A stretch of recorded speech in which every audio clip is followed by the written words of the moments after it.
So promoters clearly have to be in business when they appoint a board. I had the privilege of working with two chairmen in State Bank of India, Rajneesh Kumar and then Dinesh Khara.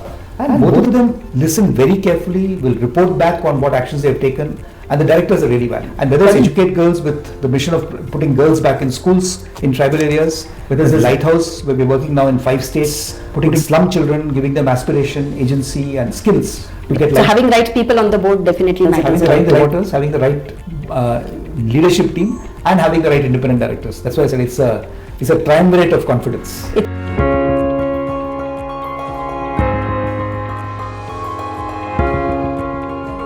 Hello everyone and welcome to this podcast series Where Leaders Thrive. And today with us we have Dr. Ganesh Natarajan. And let me briefly introduce Dr. Ganesh to us. Dr. Natrajan is a visionary leader with extensive experience in driving corporate success, having Aptech and Zensar technologies to the global recognition. He had a remarkable 44% annual market value growth during his CEO term. As chairman of 5F World Lighthouse Communities GTT Solutions and Honeywell Automation India, he continues to shape the transformative strategies while serving on the boards of the permanent organizations like Hinduja Global Solutions and SBI Group companies. A distinguished alumni of BIT Ranchi, IIT Bombay and IIM Mumbai, Dr. Natrajan is also an accomplished author, thought leader with experience in digital transformation, knowledge management and board governance. So welcome Dr. Natarajan to this exclusive podcast series. Thank you. Of You're making me sound very, very big, but thank you. Thank you so much for accepting our invitation and being here with us. And it's indeed pleasure to have this conversation with you. And when we really look at your journey, the way I think today we are talking, a lot of people are talking about board governance, but you are the pioneer who has been into the boardroom space for so many years. I think more than 2 decades. Yeah. So that brings, or you have seen the entire corporate governance evolving in India. So it's indeed wonderful pleasure to have this conversation with you today. So can we begin? Sure, absolutely. Thank you. So with your vast experience into the boardroom space or as a board member, now what are the key qualities or the skills you feel that the directors should possess, and in the complete dynamic or the world today we are living in, what are those different skill sets you would recommend to the audience? See, I would think you have to classify it as both executive directors and non-executive. In fact, I became a director of the board of Aptech when I was 33 years old. So wow. I was probably not ready for it. But then since then, Aptech 10 years, Zensar 15 years, and now for the last almost 8 years, been an independent director in many companies. But my own experience has been that first of all, boards have to be very transparent. I mean, there's no point in having a board, particularly in a public company, if you're not transparent, if you're not accountable to every minority shareholder of the company. So I think that is the standards of corporate governance that are set for me by Honeywell, which is obviously a world big company, and State Bank of India, which to my mind is one of the best governed boards in this country. Absolutely. I think have been absolutely amazing. So to answer your question, I think any director has to take the time and the effort to understand the organization. There's no point in coming to be a superficial rubber stamp kind of director. So if you come to the board meetings fully briefed, fully aware of what are the topics to be discussed, then you can add much more value. And that's been my experience. So which is the reason I never do more than 3 public limited boards at the same time. Because if you have to add value, you have to spend time. And there's no point in doing 15 boards and just not adding value. Adding value. That's amazing. Now, connecting the dots.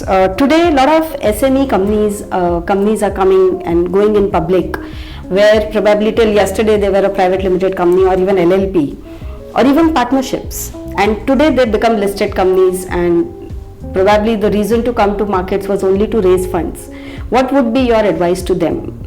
I think my advice is that I advise all startups also that you have to have a good product or services idea, because you can be successful in a rising tide, but as is a common statement, that once the tides go down, so a lot of companies, the only companies that stay afloat are the companies with a good business model. Yeah. So I think a good product market fit, a good business model, good customers, having raised capital to take the company to a certain level, and a strong management team.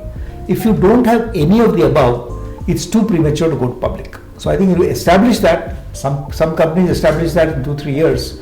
Like we have taken our current company public. I mean, it was GTT, which was purely a training company, and we've kind of merged with 2 other companies. One is in data, one is in presentation of analytics. And today GTT Data Solutions is propagating a completely new idea called dual intelligence in the market. The idea being that we've all heard of artificial intelligence, but we're saying that it is human intelligence coupled with and driving artificial intelligence that will be successful. So we know we have a unique proposition, we know we have the team to execute, we know that we have a business model not only in India but outside India to execute, and that's what gives us confidence. So if we didn't have that already, just making money in the stock market is not my idea of either good governance or a good business strategy. Wonderful. And even that's probably the reason of coming to the markets. Now once you get listed, what are those basic hygienes a company or a director or an executive director should follow? Definitely the law has its own parameters defined under the company law, defined under the SEBI regulations, LODR, which defines a complete corporate governance for the entities. But what as a promoter advice you would give to those promoters? Because I'll tell you why my question comes from is when we speak to a lot of promoters, they still run the listed companies like private limited companies, and independent directors are rubber stamp directors. So what would be your advice to those companies, and what are those small, probably with your experience, 3 or 4 those nuggets which you would give to them that that will help them to understand the importance of governance, and how do you align that governance with growth? See, I think it's a good question, and I would demarcate the roles of the promoter, the executive directors or people who are obviously on the payroll of the company, and the independent directors. So promoters clearly have to mean business when they appoint a board, because as you rightly said, if it's just to get directors who will kind of agree with everything they say, what is the point of having a board? And especially when you're public and you have minority shareholders who are depending on the independent directors to protect their rights, I think that becomes extremely important. So I have worked with great promoters, Atul Nishar in Aptech, then Harsh Goenka in the RPG group, Zensar, now with people like Ashok Hinduja, for instance. I mean, they really respect the board. They give adequate leeway and freedom to their managing directors or executive directors to present all the facts to the board, and they're very respectful to independent directors. So the reason I really enjoyed my stint, and I was on the State Bank main board for 3 years, and now I'm on the State Bank Payments and State Bank what is called DFHI board, and there the chairman of the board is always very, very respectful. I mean, I've had the privilege of working with 2 chairmen in State Bank of India, Rajneesh Kumar and then Dinesh Khara, and both of them listen very carefully, will report back on what actions they've taken, and the directors are really valued. So I think that makes for a good board, because any shareholder should have the confidence that the promoter will not take them for granted. The executive directors will reveal all data about the company to the board, and the independent directors will protect their interests. So if that kind of a relationship between the 3 entities happens, then I think shareholders can invest in the company and be happy that look, our interests will be completely protected. And that will give the real growth what business is looking at, and the sustainable growth basically. Absolutely. That will customers also be happy, because like yesterday we were in a meeting in Hyderabad where Rajneesh Kumarji, who's on our board, this is a social venture, he talked about the fact that he's been there for 4 years on our board. This is Lighthouse Communities. And he said we've never had a situation where we had a conflict of interest or any such problem. And he said that gives confidence. It gives confidence to donors in the case of a social venture, to customers in the case of maybe any public company. And that confidence of directors in the company, and hence customers, donors, any stakeholder of the enterprise, becomes extremely important. That's interesting. And in fact, this kind of takes me to a very connecting question on social enterprise. Today we have social stock exchange which has come up. That's right. And there are a lot of people who want to do lots for the country, lots for the community. So we would love to understand some, secrets with you or from you as to how do you make that impact bigger with those initiatives, and especially I've seen a lot of impact companies, they keep struggling with funding. And again, the transparency, the accountability. So if you can share some of your thoughts and learnings. No, I can share with you 2 examples. One is this company called Educate Girls, which is based out of Mumbai. One of the first few companies to list on the social stock exchange of the National Stock Exchange, NSE. And I think we raise money because, I mean, we raise a lot of money in Educate Girls, nationally and internationally. But this helps us to raise money from people who want to put small amounts of money and be successful. Similarly, another company where I'm on the advisory board is Swadesh Foundation, which is run by Ronnie and Zarina Skruvala. Again, an outstanding company. And again, coming in because they want people to participate in the growth, not for profits, but for the sheer joy of providing impact to the country. And the third entity, which I co-founded with a person called Ruchi Mathur. Ruchi herself is IIM Ahmedabad batch of 1995, very professional, could have and has worked in corporates, but is now committing herself to impact. So this we are listing on the Social Stock Exchange and the Bombay Stock Exchange. So all these entities are very clear that we are listing not because it's fashionable, but because we want a larger participation in our mission. And whether it's Educate Girls with the mission of putting girls back in schools in tribal areas, whether it's Lighthouse, where we're working now in 5 states, putting slum children, giving them aspiration, agency and skills to get livelihoods, or with Swadesh Foundation, which is really transforming India district by district. I think the agenda is clear. The business model has been extremely well established. Beneficiaries are there in large numbers, and then you take it to the stock exchange. That's what I'm saying. A proven model will get more comfort from shareholders and investors than somebody who just puts it out there and say that, look, let's make some money. Right. That's very, very nicely said, and very interesting fact what you revealed is that, especially into the social impact space, when people want to do something and they are clueless, how to raise funds, I think social stock exchanges have become or are becoming, those kind of platforms for people to go out and think of broader and bigger picture. So, super, wonderful. And I think that's the fundamental difference. I mean, India has always been very respected for our equity markets. So whether it's the NSE, the BSE, or now the social stock exchanges, I think we have to keep up that reputation of being, a place where it is comfortable to invest, whether it's a foreign investor or a fund or a domestic investor. And I think that reputation is what will take India forward. Absolutely. And I think even the similar logic also applies to the corporate governance. The better governed businesses will attract, better investments across the globe. All the better built businesses are attracting a premium anyway. Yeah. Because if you have any doubts about the promoters or the reputation of the management, then you obviously are worried about, your own investment. But if you know that the board and the management has an impeccable reputation, I think it automatically, gives you that confidence. Right. So having right people on the board definitely matters. Having the right promoters, having the right leadership team, and having the right independent directors. That's why I said it's a triumvirate of confidence. It's a perfect combination. You should have the perfect combination to get that right mix, which was going to lead to that success. And it's a deliberate choice. I mean, that's why it's important for us to choose the right people, because only then you can build businesses. Super. Now this also kind of takes me to a question. I mean, today there are close to 7 crore SMEs and MSMEs in India. That's the statistics by Government of India. Whereas only 15 or odd lakh corporates have been into the under the domain of Ministry of Corporate Affairs. Whereas only 6,000 businesses are listed. So, what would be your message to those small businesses about creating the aspiration to grow big, and how the corporate governance can help them to reach there, if you connect the dots? No, I think it's important to understand. Like if you look at Germany, for instance, I remember when I was running Zensar, we were negotiating with a company in Stuttgart in Germany to buy them, and I asked them the same question, saying, what will it take for you to grow faster? Yeah. And the gentleman quite honestly said, I don't want to grow faster. Because I know in Germany they are very proud small companies, they call it the Mittelstand in German. And the Mittelstand companies don't want to grow. They want to be profitable, they want to be successful. In America you would call it a lifestyle company. But that is the small and medium enterprise that built Germany. I mean, of course there are the large corporations, but the number of small and medium enterprises. In India what's happening is, I think we have a number of small enterprises. Many of them are ancillaries to large enterprises, which is required. Unfortunately, I think the middle level enterprises are still not enough. So some people call it the missing middle.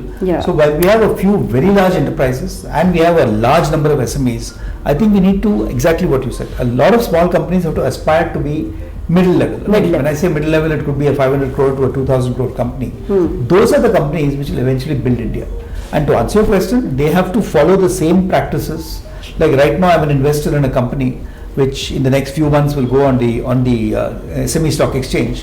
But we are building in the same standards of governance, the same set of directors that would happen even when they become 10 times the size. So if you start small, think and aspire big, then you will slowly move out of the small rank to the medium rank and hopefully to the large rank. So I think that's what you have to look at. That's so nice. Think big and you will become big. And also on your website I was going through it, and where you have mentioned that what got you here will not get you there. So if you keep doing the same things, you'll kind of probably get the same results. So it's very important. Hardly that. What got you here? I mean, I have a feeling for small companies that the process of growing from 0 to 10 crores is very different from 10 to 100, is very different to 100 to 1000, and it's again very different to become a large enterprise. Okay. So, I mean, if you take a classic example of eBay, for instance, I mean, Pierre Omdiar, who set up eBay, correct, at some point realized that, look, as a founder, he had certain capabilities, but then he needed a CEO. That's why Meg came in to become the CEO. So, various styles of leadership will have to change also. So it takes a lot of recognition, because sometimes promoters also stay too long running the company directly, whereas they could get professional management to run it and take it better. And I think wherever I've been an entrepreneur CEO or an entrepreneur CEO, which includes Aptech and Zensar, it's because of very wise promoters who realized that they could run the business if they wanted to, but it's better to get a professional who understands the business, because he or she can grow the business faster. I mean, it happened with my wife in ZTV, where she was one of the 3 CEOs who built that business. And similarly, Aptech, Zensar, and even State Bank, where every 3 years you get a new chairman, but each chairman seems to exceed the capabilities of the previous chairman. So they're building on the foundations laid by the previous people and building more value. This is the future of corporate India, where people don't destroy what somebody else has done, but build on that foundation and make it much bigger. That's very interesting, and I think very valuable input what you have given for those businesses to think that where we are and how we are going to take it and how we are going to look at the future. And who are the leaders who are going to take it. So every time it's not important, or it's not necessary that as a promoter you will be the leading the organization till the end. And you may be the wrong person. Oh, so nicely said. Absolutely, absolutely. Now, you have led Aptech, Zensar Technologies to the global recognition. How do you perceive India's position in the global corporate landscape today? And what unique strength you feel Indian directors can bring to the world? I think Indian directors, we've already seen it with Indian CEOs, whether it's in Silicon Valley or various parts of the US and Europe. We've seen amazing Indian directors emerge, whether it's an Indra Nui or an Ajay Banga, so many people. But I think where India can contribute to the world is, most of us are now becoming truly global. And I won't even call it multinational, because many of us, like I have myself lived and worked in the UK, in the US, so we get a sense of what it takes to build global organizations. So I think more and more Indian entrepreneurs, Indian executives who have global experience can add value to the world, because we are naturally very good in English, which is one prerequisite to my opinion, and we understand and we have global aspirations, so we're not like stuck to India. So I think we can add tremendous value to the world, but I would appeal to my Indian counterparts, add value to India first. It's very easy to think global, but we have to build the country as well, and I think we all know that the country has to grow 8-9% every year for the next 20 years. So if Indian people stay in India, build great Indian companies which grow global, that will be the formula for success for India. Super. Now I tweak the question a little. What it will take for Indian CEOs or what global CEOs, Indian, settled in foreign countries and looking at India, what would they be coming to India, and what would be those skill sets, those global skill sets which would be very much required for India? So something on that. Well, global skill sets are obviously working with global markets. So in the sense that, if you are an Indian company which wants to build value, like in Zensar, we were actually building in 7 different countries. And the kind of skill sets you need to work in Japan is very different from China, is very different from Europe, is very different from US, or for South Africa for that matter, which was a big market for us. So I think the skill sets that people from overseas they'll have to bring the skill set of, we've worked in this market, we understand what works.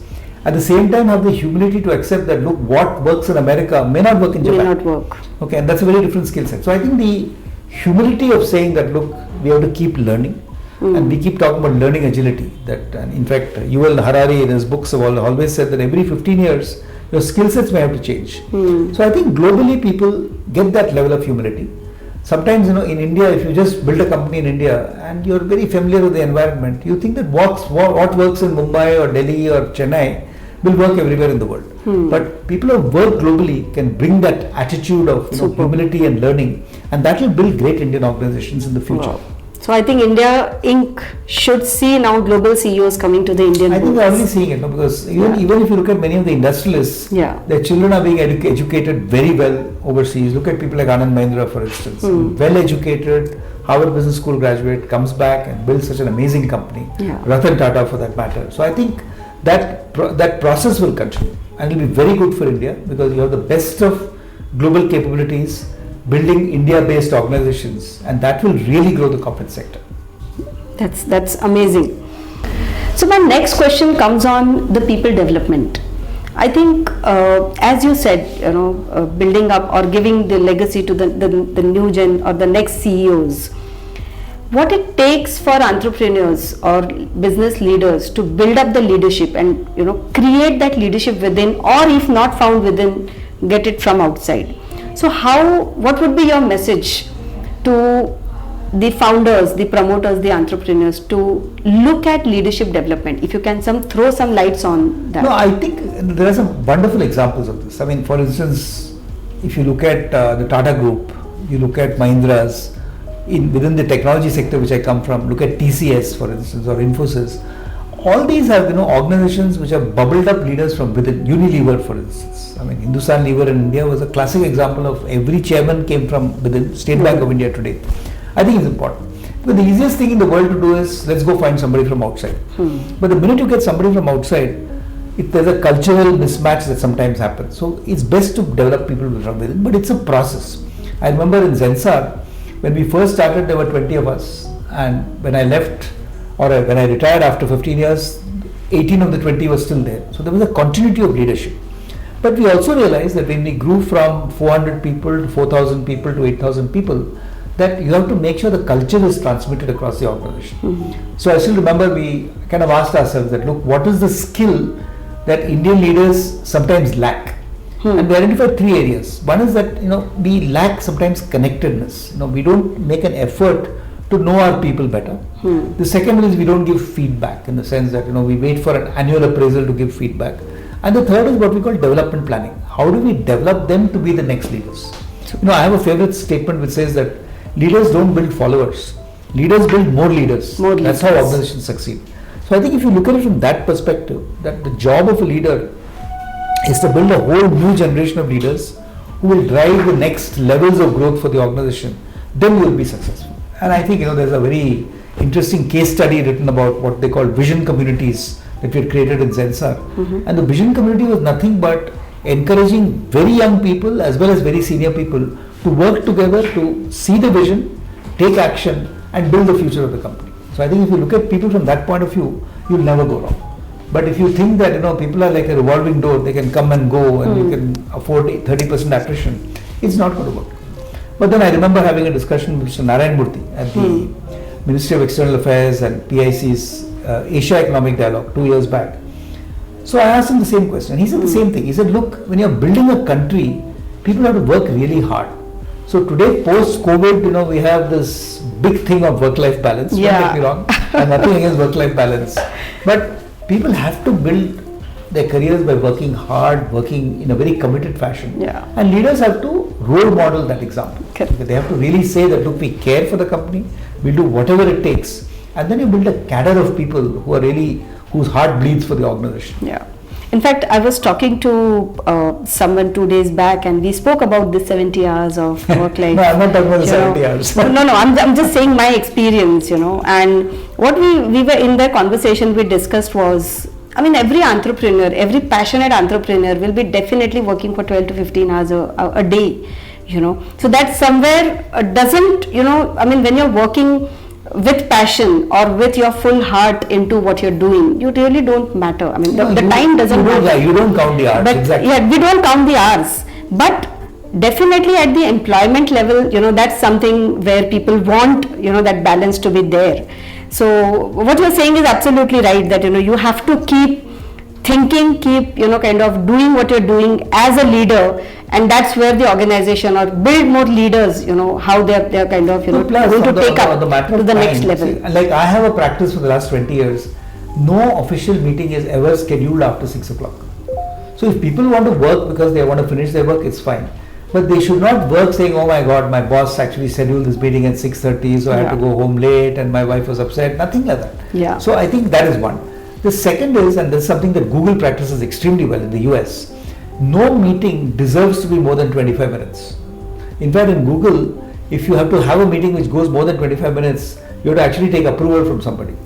The idea being, if you come prepared for a meeting, the agenda is clear, you don't need those, as they say, there are long meetings where minutes are kept and hours are lost. Yeah. So you should not take that kind of time. So I think if the leader is also efficient in his or her utilization of time, you set an example for people to say, let's be efficient. Because working long hours is not the solution.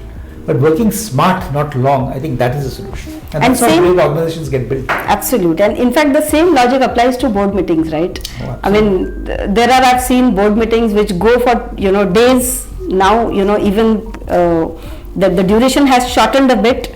But still, that critical time of the board goes in, those very regulatory and only statutory, kind of matters, and the real strategy is not discussed in a lot of boards. So, how the board meetings have to be run effectively or efficiently? If you can throw lights with your experience, some snippets around how to make sure that your board meetings are effective. First of all, I think the agenda has to be very clear. You can't chop and change the agenda at the last minute. Yeah. Second is, I think, many companies insist, and even in our social venture, Lighthouse Communities Foundation, all board papers are sent at least 72 hours in ahead. So people must have a chance to read, reflect, absorb. In fact, yesterday we had a board meeting in Hyderabad of Lighthouse, and we had comments from many directors who had read the papers even 24 hours before the board meeting. So even the leadership team was prepared, they had modified their presentation to already address these. So it makes it much more efficient. I mean, if a director just walks in without having read the previous papers and then asks fundamental questions which are there in the briefing papers, then the director has not done his or her job. Yeah. Similarly, if management throws stuff in at the last minute, they're not doing justice to the director. Yeah. So I think if you're a promoter or a chairman of the board, has to ensure that these board meetings are conducted very professionally. We value the time of every director and make sure that it's well utilized. So I think there are companies doing that well. So I wouldn't, like even in Zensar, I mean our formal board meetings were never more than 2 hours. Sure, we invited the directors for maybe to spend a day in the campus in Pune or Hyderabad or wherever, and they could get more information. But the board meeting was conducted with great efficiency. And great credit to Mr. Harsh Goenka. I think he was an amazing board chair. And today the 4 companies I'm chairman of, I mean I learned a lot from that efficiency and effectiveness of boards. Super. I think this is what the most of the trainings speak about, efficiency and effectiveness of the boardroom. So very rightly said. Now, I would also like to understand your thoughts on board refreshments, because as you said, every 15 years, the leaders have to think that those skills what they've acquired are obsolete and they need to acquire new skills. And you are, kind of a leader into the technology space. So, what would be your advice to the directors on board refreshments and to the boards as a whole? Because a lot of times it's seen that independent directors, surely will go somewhere and learn something. But collectively as a board, I don't think in India we still have that practice where a lot of corporate trainings are done for the boardrooms. So, no, I think that's important. I think a lot of companies are really spending time on, I remember when I joined the State Bank board, we had almost 4 days of board induction. Super. And every 6 months we used to have a strategy discussion with all the leaders in State Bank of India. It still happens, I know. Yeah. And apart from that, of course, on the executive committee of the board, you meet almost all the senior people. So I think that gives you that time to immerse in the actual action of the branch. So what would be your message to those businesses and something about digital transformation and automation and how the leadership or the boards have to play an important role? No, I think it's a very good question, because I remember, this whole word digital transformation. Everybody and his brother has done digital transformation. Yeah. The question you ask is, what is your digital success? How effectively are you a digital company?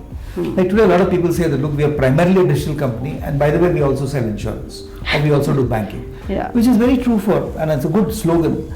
But I think achieving a level of digital is important. Today, if you ask me for mantras of success, every company must manage their data extremely well. Because if you have unclean data, or if you don't know what your customer wants or what your supplier wants, it's not a good way of managing.